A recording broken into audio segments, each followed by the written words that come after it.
Hello, everyone. Thank you so much. I'm really, really excited to be here. This is an amazing conference, and I'm hoping I'll be able to give you all food for thought, or at least enough food for thought related to diversity. So at Moody's, we've really created what I would like to call a diversified workforce. And that did not happen overnight. It's been many years, a lot of processes, but I think really a very collaborative effort. And I'm going to focus on, I think, the 6 things that all companies, I believe, no matter large or small, really need to do to focus on having diversity, having a diverse workforce, and really promoting inclusivity as a value for the entire organization. First and foremost is executive buy-in. Not every company has this. But number one, and I think most pivotal to getting diversity accomplished, creating a type of culture and a type of workforce in an environment, corporate environment, is really that executive buy-in, where your executive team or your board of directors really from the top on down mandate what kind of an organization that they would like to create. And in our case, it's an organization that's really focused on diversity, equity, and inclusion, and the concept that we all work together and that we all have the responsibility of ensuring that this diversity is a part of, I'd probably say organically, a part of who we are. So that's really important. So no matter if you're a small company or a small organization, it's really got to come from the top. That's number one. Number two, I think it's really managing effective communication. How do you communicate the type of culture you want? How do you communicate the values? How do you communicate the diversity strategy? How do you communicate the goals and where you want to be as an organization? That has to be clearly articulated both in town halls, in email, in messaging, in social media, in LinkedIn. This must be a constant philosophy, I would say, that everyone in the organization talks about. Clearly the executive team, but your managers, your employees, your resource groups, whether they're business resource groups, employee resource groups, or affinity groups. Everyone must really communicate what they're doing, why they're doing it, not just about the fact that something is happening. It has to really tie back to the idea of relevancy related to diversity, equity, and inclusion. You have to do things where it's not just about that group, right? So for us, we talk a lot about allies and advocates, whether you're a part of the multicultural BRG, or you're a part of the LGBT BRG, or you're part of the women's BRG. We have people that are not of that diaspora or not of that affinity within the group, and we call them allies and advocates. So, you can't just look at them and say, well, okay, if you're part of the multicultural group, that everybody in here is, Black or Hispanic or Asian.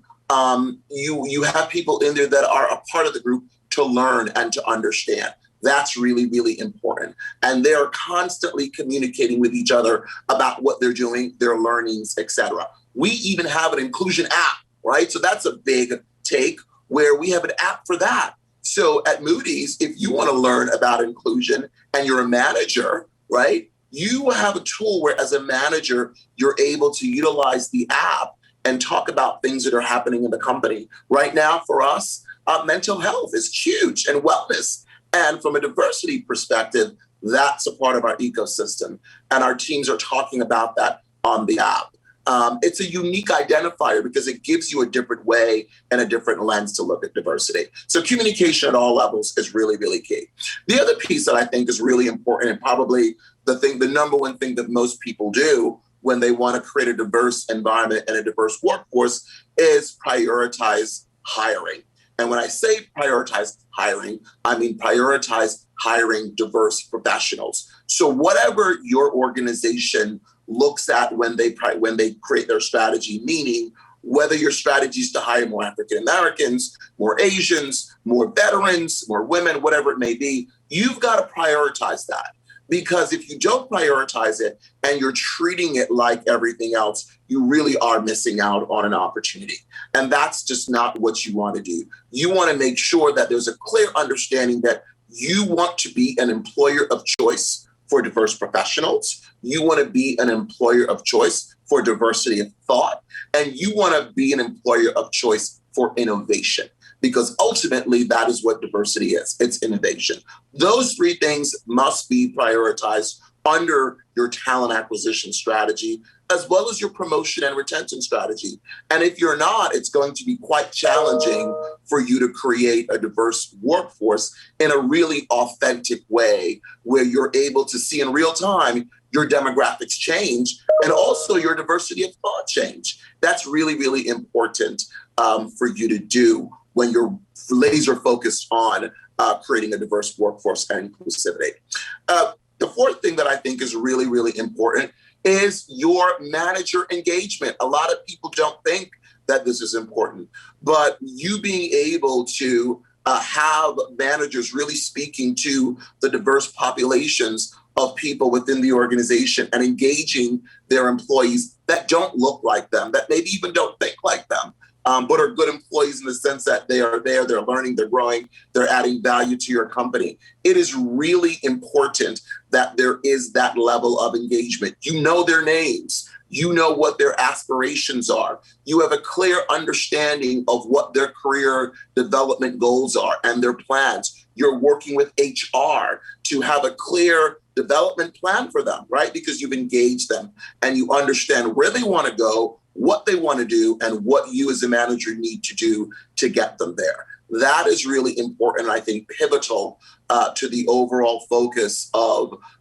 how you create a diverse workforce, right? Another way I think is really, really important is ensuring that you have equal pay for equal work. I mean, it sounds kind of cliche. You just assume that everyone's doing it. But in most cases, if there isn't a focus on it, if there isn't an audit in regards to what needs to be done and how it needs to be done, it just doesn't happen.